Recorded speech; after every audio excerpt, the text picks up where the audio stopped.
Hai, Assalamualaikum dan juga salam sejahtera. Anda bersama saya, Hafizi Rosli dalam Awani Pagi. Baik, kita nak bercakap mengenai isu-isu soal rakyat dalam realiti rakyat kali ini. Dan sudah semestinya apabila kita bercakap mengenai realiti rakyat, kita ingin memberikan tumpuan khas untuk kita mengangkat suara rakyat ketika PKP, ketika COVID-19 melanda negara kita. Dalam masa yang sama, kita juga ingin menyentuh melalui perniagaan-perniagaan dan juga pengusaha-pengusaha bagaimana mereka boleh mengharungi saat-saat sukar, saat-saat mencabar ketika PKP yang lalu dan juga apakah strategi-strategi mereka untuk meningkatkan kembali dari segi pemasaran mereka dan juga dari segi jualan dan sebagainya. Dan sebenarnya kita bercakap mengenai COVID-19 PKP yang kalau kita tengok pelbagai isu-isu ataupun pelbagai boleh saya katakan sebagai musibah lah kepada perniagaan-perniagaan ni di mana mereka tidak dapat menjana pendapatan dan sebagainya.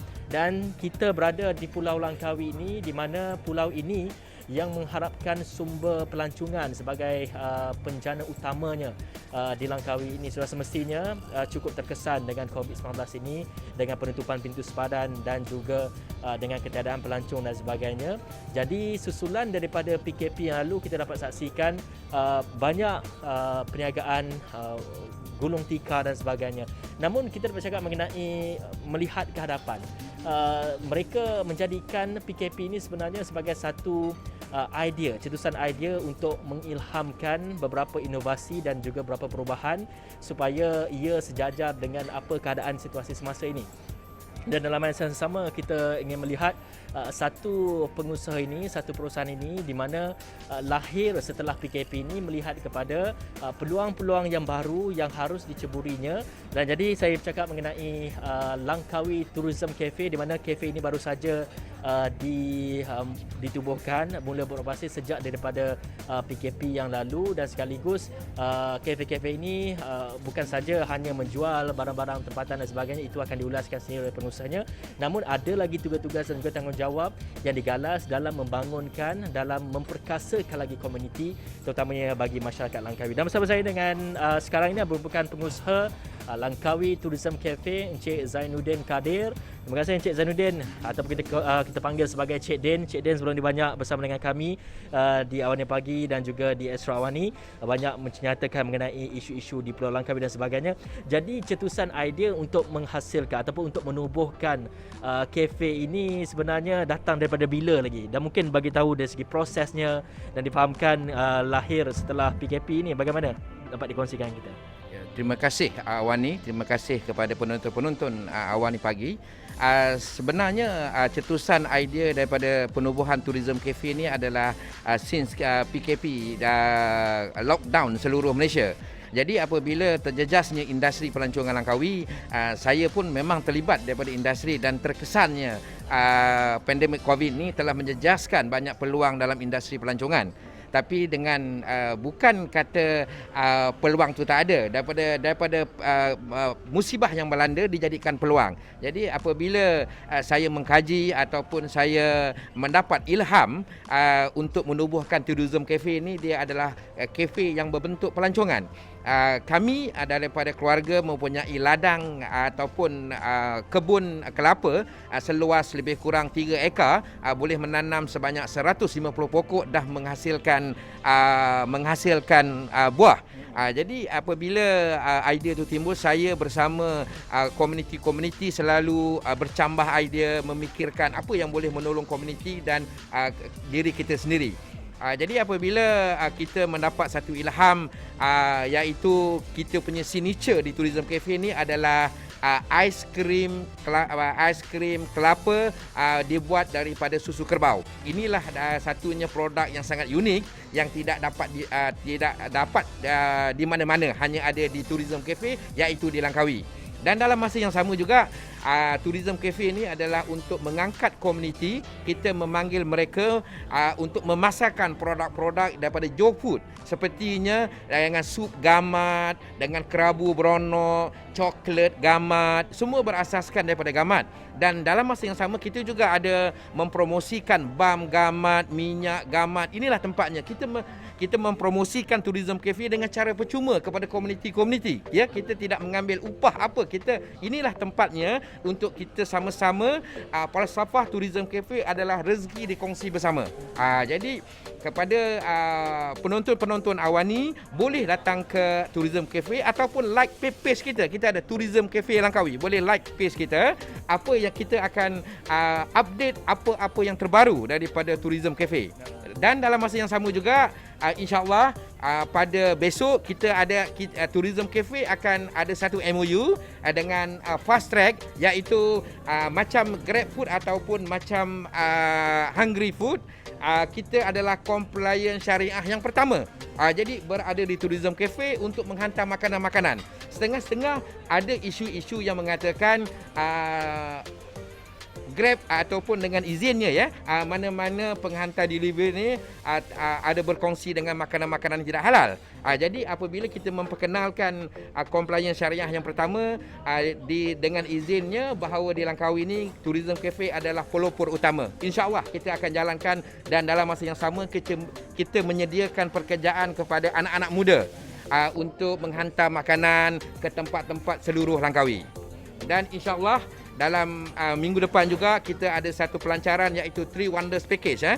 Three Wonders ni maksud dia kita akan mempromosikan 3 tempat. Siapa yang makan di Tourism Cafe sebanyak RM60 akan dapat percuma masuk ke 3 tempat: Kompleks Craft, Galeri Perdana dan Makam Masuri. Itulah uniknya Tourism Cafe. Jadi anda boleh dapatkan signature secara kampung ataupun ingin makanan-makanan secara tradisional, boleh berkunjung ke Tourism Cafe. Okey, baik Cik Den. Tadi kita dah bercakap mengenai peranan tourism cafe ini sebenarnya dalam memperkasakan ekonomi rakyat tempatan dengan mereka diberikan peluang dan juga mereka diberikan ruang untuk mempromosikan produk-produk mereka. Dan dalam masa yang sama, ada satu lagi peranan yang dimainkan oleh tourism cafe ini sebagai one stop center. Sebelum ini kita telah bersembang dengan Cik Den, mungkin dapat perincikan mengenai itu. One Stop Center Tourism Cafe adalah untuk mempromosikan produk-produk pelancongan. Di sini juga kita ada the best number one zip line dekat Langkawi, Skytrack berada di sini. Langkawi Geopark ada dekat sini. Nak pergi Tasik Dayang Bunting ada dekat sini. Jadi dan of course untuk ke 101 Paradise, segala produk pelancongan akan dijadikan One Stop Center di Tourism Cafe untuk pelancong-pelancong memperolehi maklumat yang tepat, yang terkini, yang padat, dan yang of course secara langsungnya adalah untuk mendapat harga yang sangat istimewa. Jadi inilah peranan utama Tourism Cafe untuk membantu pelancong, membantu komuniti, membantu industri pelancongan mempromosi produk secara percuma. Kita tidak mengenakan cas apa-apa. Itulah CSR kita. Penubuhan Tourism Cafe adalah untuk membantu sedikit sebanyak dan merancakkan ekonomi pelancongan yang kebergantungan 90% dengan izin adalah dalam tourism. Dan kita nak bercakap mengenai tadi ada dia punya signature dish dan sebagainya, nanti kita akan sentuh juga. Tapi kita ingin melihat dari segi bagaimana sebenarnya penjualan ataupun produk-produk yang dipasarkan sini ataupun sambutan yang sudah diterima, dan apa agaknya perancangan masa hadapan menjadikan Langkawi Tourism Cafe ni mungkin dikembangkan ke tempat lain dalam khusus untuk kita mempromosikan Langkawi ni di seluruh dunia, di seluruh Malaysia, dan juga mungkin ada peluang di seluruh dunia juga. Okey. Jadi kita bermula di Kuah Langkawi ini. Kita ada perancangan cawangan yang kedua akan dibuka pada bulan 11 di Pantai Cenang. Pada Januari tahun depan kita akan membuka cawangan di bandar-bandar utama. Seperti di Johor Bahru, di Kuala Lumpur, di Pulau Pinang dan di Kota Baru, Pantai Timur. Tujuan di utama adalah untuk mempromosikan Langkawi secara tetap. Kita tak payah tunggu Mata Fair, Mita Fair, apa travel fair, dia pelanggan-pelanggan atau pelancong-pelancong seluruh Malaysia menunggu. Jadi apabila Tourism Cafe ditubuhkan di bandar-bandar utama, jadi informasi yang tepat ataupun diskaun, potongan harga akan dapat di Tourism Cafe. Itulah tujuan Tourism Cafe, untuk mempromosi Langkawi secara digital dengan statik yang tetap. Jadi dia tidak menunggu bulan 3, bulan 9. Jadi sambil menikmati signature dish kita, iaitu aiskrim susu kerbau yang betul-betul dibuat oleh komuniti Langkawi itu sendiri, dan masa yang sama Langkawi akan ada satu benchmark. Apabila ke Tourism Cafe One Stop Center, mereka akan mendapat maklumat yang tepat, yang tepat, terkini, dan promosi kita yang akan dapat dulu, sebab kita memberi percuma kepada industri untuk mempromosikan produk-produk mereka. Itulah kelebihan Tourism Cafe. Okey, dan difahamkan Tourism Cafe berkonsepkan sebegini, kafe yang dalam masa yang sama mempromosikan produk-produk Langkawi, difahamkan yang pertama di Malaysia. Yes, dengan memang kita yang pertama di Malaysia, dan dengan izinnya kalau bolehlah signature dish ni kita memperkenalkan susu kerbau ni untuk tatapan dengan begitu baik, low kolesterol, dengan fresh dan banyak khasiat-khasiatnya. Dan kelapa pandan itu sendiri memang dah diiktiraf oleh pakar-pakar perubatan tradisional, dan daripada sejak turun-temurun khasiat air kelapa dan kelapa itu sendiri. Jadi Tourism Cafe ni memang kita ada satu benchmark, iaitu rezeki dikongsi bersama. Okey, baik. Dan kita dah bercakap mengenai peranan yang dimainkan oleh kafe ini dalam menyumbangkan ataupun dalam memperkasakan industri pelancongan, dan juga dalam memperkasakan komuniti-komuniti tempatan.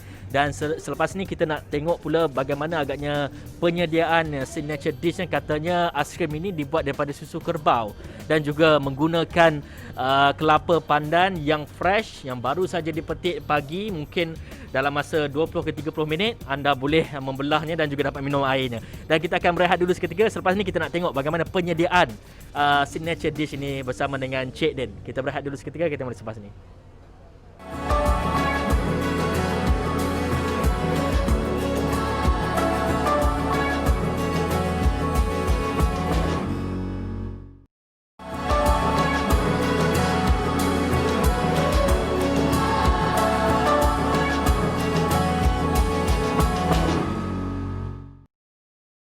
Baik, kembali bersama saya Hafizi Rosli dan bersama dengan Cik Den. Kali ini Cik Den nak tunjukkan ini merupakan signature dish untuk Langkawi Tourism Cafe ni, dan di mana katanya aiskrimnya cukup istimewa. Aiskrimnya dibuat daripada susu kerbau dan juga menggunakan kelapa pandan yang fresh, ditanam di Langkawi juga oleh keluarga Cik Den juga. Dan Cik Den, mungkin dapat ceritakan sikit dari segi susu kerbau ni. Kadang kita tak pernah dengar pun mengenai susu kerbau ni. Apa specialnya susu kerbau ni? Bagaimana dia boleh jadikan aiskrim semua? Cetusan idea boleh dapat ni. Sebenarnya apabila masa PKP ni bercambah idea, dan kita pun berjumpa dengan usahawan daripada didikan Jabatan Pertanian, iaitu Cik Rafidi, usahawan daripada pertanian. Jadi saya ada kelapa, dia ada aiskrim. Kita menolong komuniti. Kita mengambil aiskrim tu daripada komuniti, anak didikan Jabatan Pertanian Negeri Kedah. Okey, apabila kita bergabung satu rasa yang sangat cantik, dia supply kepada saya. Kelapa saya yang punya, aiskrim saya ambil kepada dia, dan masa yang sama adalah menolong beliau, pekerja-pekerja beliau untuk memasarkan produk ni. Jadi itulah cetusan idea yang dibuat, dan masa yang sama aiskrim ni ada di dalam peti ais di belakang saya ni. Saya akan tunjukkan macam mana cara-caranya untuk menjadikan signature dish, iaitu aiskrim kelapa pandan dengan susu kerbau. Susu kerbau ni difahamkan daripada Jabatan Pertanian Negeri Kedah itu sendiri bahawa ia adalah low kolesterol.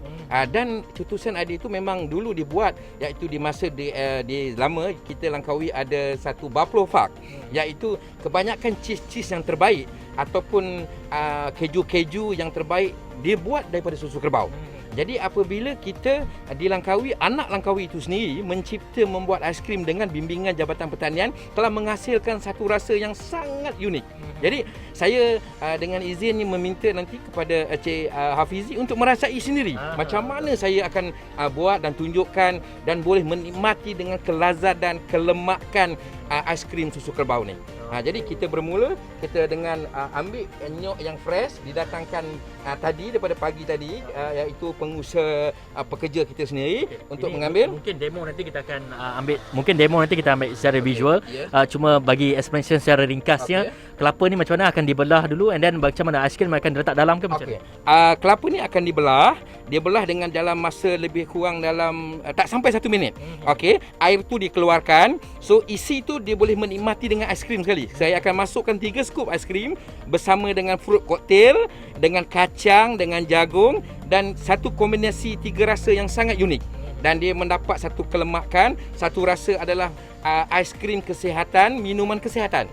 Jadi air tu kita asingkan untuk bagi percuma. Bila satu biji kita jual, so air tu kita asingkan untuk campur dengan limau kasturi. Jadi apabila anda makan aiskrim, dicuci balik dengan minum air kelapa itu sendiri. Jadi satu biji kelapa boleh menggunakan 2 dalam satu. Ya. Okey, baik, terima kasih Cik Den. Itu sebuah sedikit secara ringkasnya mengenai aiskrim susu kerbau dicampurkan pula dengan kelapa pandan ini. Cukup menarik dan semestinya saya akan rasakan juga. Tapi kejap lagi kita akan pergi pula ke kebun ataupun ke ladang di mana tanaman ataupun di mana kelapa pandan ini ditanam dan diusahakan sendiri oleh keluarga Cik Den sendiri. Bagaimana ia dipetik secara fresh dan juga dihidangkan. Kita akan pergi ke kebun berkenaan dan kita akan berehat dulu seketika. Kita balik selepas ini.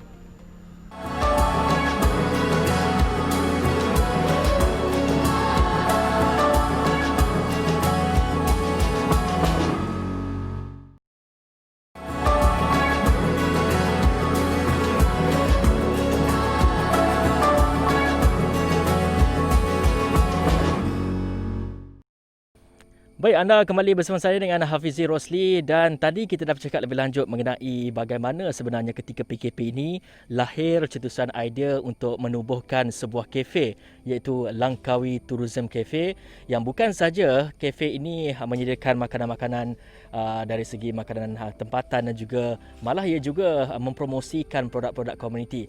Dan tadi kita bercakap mengenai signature dish dia, iaitu merupakan aiskrim yang diperbuat daripada susu kerbau dan juga kelapa pandan ini. Dan kita sekarang ni berada di sebuah kebun yang di mana di sini di mana kelapa pandan itu diambil. Dan kita nak bercakap sekali lagi dengan Zainuddin Kadir, merupakan pengusaha kafe tourism Langkawi Tourism Cafe ini. Cik Zainuddin, okey, baik, secara ringkasnya dapat ceritakan sikit mengenai ladang ini yang kita tahu menanam pokok-pokok kelapa pandan ini, dan kita kira kalau ia dapat menghasilkan aiskrim ini semestinya fresh lah, baru saja dipetik tiba-tiba terus menjadi aiskrim dan sebagainya. Mungkin dapat diceritakan sikit. Terima kasih. Kini saya berada di ladang milik keluarga saya. Pokok kelapa ni kita tanam lebih kurang 4 tahun yang lepas dan telah menghasilkan 1 bulan yang lepas. Jadi keluasan ataupun jumlah pokok yang ditanam adalah sebanyak 150 pokok. Jadi di masa PKP ini masing-masing Langkawi ini terjejas dengan industri pelancongan lumpuh. Jadi idea inisiatif daripada PKP ini, saya mengambil inisiatif untuk membuka satu kafe yang dinamakan Langkawi Tourism Cafe. Buat pertama dengan izinnya, ia adalah kafe berbentuk tourism yang pertama di Malaysia. Jadi tujuan kita berada membawa wartawan ke ladang kita adalah untuk melihat secara sendiri, secara jelas. Inilah pokok-pokok yang kita hasilkan untuk menghasilkan satu produk yang unik, yang dikira dengan izin yang pertama di Malaysia, iaitu aiskrim susu kerbau yang dibuat pada susu kerbau dan dihidangkan dengan dalam kelapa pandan. Bila kita potong kelapa pandan, jadi kita masukkan aiskrim, kita boleh makan menikmati dengan isinya sekali. Itu adalah satu keunikan yang sangat tidak dapat di mana-mana, hanya berada di Langkawi. Jadi kepada semua penonton-penonton, boleh datang ke Langkawi, boleh datang ke Tourism Cafe dan terus menikmati produk yang sangat fresh. Kita ambil sebenarnya bukan kita simpan, kita ambil hari-hari. Kita ada jentera-jentera ataupun ada pekerja-pekerja, iaitu terdiri daripada orang Langkawi itu sendiri, untuk memetik buah kelapa ni ataupun kelapa pandan hari-hari. Habis kita ambil daripada ladang ke kafe kita lebih kurang 15 km, mengambil masa 10 minit saja. Seandainya di kedai terputus stok itu, kita boleh menelefon kepada pekerja di sini untuk menghantar buah kelapa itu. Jadi pelanggan-pelanggan kita disajikan dengan aiskrim yang sangat fresh, yang sangat unik. Dan di samping itu juga kita menyediakan package-package ataupun produk-produk pelancongan secara percuma. Jadi one stop center. Dan masa yang sama juga kita mengangkat komuniti-komuniti Langkawi untuk memasarkan produk mereka dengan secara percuma. Kita tolong menjual seperti kuih karas, kuih bahulu, biskut, gamat yang begitu popular di Langkawi, boleh datang ke Tourism Cafe. Jadi inilah langkah-langkah kita buat pertama kalinya kita buka di Kuah, di Pantai Cenang, dan kita ada inisiatif pada tahun depan kita akan buka di KL, di Kuala Lumpur, di bandar-bandar utama seperti di Johor Bahru, di Pulau Pinang, insya-Allah. Jadi kita ada perancangan. Inilah sebenarnya daripada PKP ini bukan musibah, ada satu peluang kepada kami industri pelancongan yang terjejas beralih ke bidang dalam agro pelancongan. Jadi diharap mendapat kerjasama yang baik daripada semua. Datanglah jadi merasai menu yang sangat istimewa di Tourism Cafe. Baik, jadi nak bercakap lebih lanjut mengenai kebun yang dimiliki oleh keluarga Cik Den sendiri. Kita tahu dengan dapat menghasilkan aiskrim ini semestinya ia segar daripada kebun akhirnya. Betul. Baru saja dipetik and then dalam masa sejam pengunjung-pengunjung dapat menikmati aiskrim bersama dengan kelapa pandan ini begitu fresh sekali dan sebagainya. Betul. Dan kalau kita tanya mengenai kawasan kebun ini ataupun dari segi production kelapa-kelapa yang ada di sini, bagaimana agaknya perancangan, marketnya akan pergi ke mana dan sudah berapa yang dijual, mungkin ada pendapatan yang ingin dikongsikan dengan kita semua? Alhamdulillah apabila dia dah sebulan beroperasi, jadi apabila kita hari pembukaan saja kita telah menjual sehari average 150 biji. Ada 150 biji, satu adalah satu yang sangat menggalakkan. Jadi kita jangkakan apabila pada musim cuti sekolah yang akan datang ni, kita menjangkakan lebih kurang 300 biji sehari kita akan jual. Jadi saya rasa dengan keluasan yang terhad di sini, saya pihak pick up Jabatan Pertanian Negeri Kedah ada boleh bekerjasama dengan kita, langsung kita boleh memasarkan sebab kita ni adalah satu kafe yang menjual. Jadi dengan 150 pokok ni, seandainya kita menjual 300 pokok, 300 biji sehari, saya rasa dia tidak boleh menampung. Jadi saya minta pengusaha-pengusaha yang ada menanam kelapa pandan boleh menghubungi saya membeli membeli produk tu dengan kadar bayaran yang sangat begitu istimewa. Jadi saya bayar cash delivery, COD. Saya di samping itu juga saya menolong komuniti-komuniti yang mengusahakan kelapa-kelapa pandan di seluruh Langkawi. Okey, baik Cik Den. Kalau kita bercakap mengenai untuk menjadikan ini sebagai salah satu produk pelancongan, kita tahu kita ada agrotourism, ekoturism dan sebagainya, dan jadi ini kita dapat kategorikan sebagai agrotourism. Jadi kalau kita tengok kepada pelancong-pelancong, terutamanya pelancong daripada luar negara, mereka datang ke sesebuah tempat ataupun menikmatilah produk-produk pelancongan ini, mereka bukan saja untuk melihat sightseeing dan sebagainya, tapi kalau kita tengok pada agrotourism ni mempunyai peluang ada dari segi mereka dapat merasai sendiri pengalaman seperti hands on lah kita dapat katakan. Seperti kelapa ni kita tahu pelbagai guna dan sebagainya. Mungkin dari segi pengalaman yang ingin diberikan ataupun produk ini boleh diberikan mereka skill ataupun hands on skill ini supaya mereka ini dapat merasai apabila mereka bawa ke negara mereka ada pengalaman seperti membuat kerisik dan sebagainya. Mungkin dapat diceritakan. Dan kita memang ada plan ataupun rangka plan yang begitu strategik.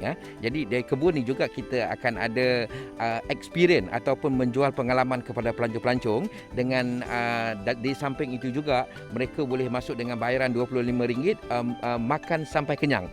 Dan di samping itu juga mereka boleh belajar macam mana cara mengukur nyok di era zaman dahulu seperti ayah dan ibu kita. Dan di samping itu juga kita ada macam masak Langkawi ni terkenal dengan gulai. Macam mana kita masak kari menggunakan kelapa. Dan di samping itu juga kita ada membela lebih kurang 30 madu kelulut di Langkawi untuk mereka menjedut dengan fresh kelulut itu sendiri. Dan kita pun akan mewawarkan kepada komuniti, kepada handicraft yang mengusahakan tempurung kelapa ni souvenir. Jadi kita akan membawa bas-bas ke sini untuk menyediakan satu perkhidmatan yang terbaik. Dan di samping itu juga kami tengah berkolaborasi dan dah dapat kelulusan daripada pihak Jabatan Pertanian untuk menghantar mesin mengupas kelapa. Jadi pelancong-pelancong boleh tengok macam mana dalam masa 1 minit kita boleh mengupas 3 biji kelapa menggunakan mesin. Dan dalam masa yang sama juga kita akan menggunakan secara manual dan mengajar pelancong cara mengukur kelapa. Itu yang saya kira satu pengalaman yang sangat unik dan kita dah plan insya-Allah pada tahun depan 2021 dan diharap pihak kerajaan boleh membuka pintu sempadan, pelancong luar negara boleh mengunjungi ke Langkawi dan kita akan menjual pakej-pakejnya ke pelancong luar negara. Dan di samping itu juga bukan kata pelancong luar negara, dalam negara pun kita akan fokuskan sebab destinasi dengan kedatangan pelancong pada tahun lepas dengan izinnya 3.9 juta pelancong, saya rasa dengan adanya seperti produk-produk terbaru ni boleh menyemarakkan lagi industri pelancongan Langkawi. Baik, itulah dia nampaknya pengalaman ataupun perincian daripada Encik Zainuddin Kadir merupakan pengusaha Langkawi Tourism Cafe. Daripada sebuah kafe, beliau juga dapat memajukan dari segi perusahaan ataupun dapat memajukan produk agro pelancongan ini, dan di mana katanya kawasan-kawasan ini boleh juga dijadikan sebagai salah satu produk pelancongan untuk pelancong-pelancong di luar sana menikmati pengalaman. Pengalaman tu boleh mana sebenarnya kalau bagi pelancong-pelancong yang datang ke sini. Dan terima kasih kepada Encik Zainuddin Kadir merupakan pengusaha Langkawi Tourism Cafe ini atas perkongsian. Tadi kita dah bercakap mengenai inisiatif yang dijalankan untuk kita memajukan ataupun memperkasakan lagi produk-produk komuniti. Dari segi kafe ini telah membantu lokal ataupun pengusaha-pengusaha tempatan untuk memasarkan produk mereka.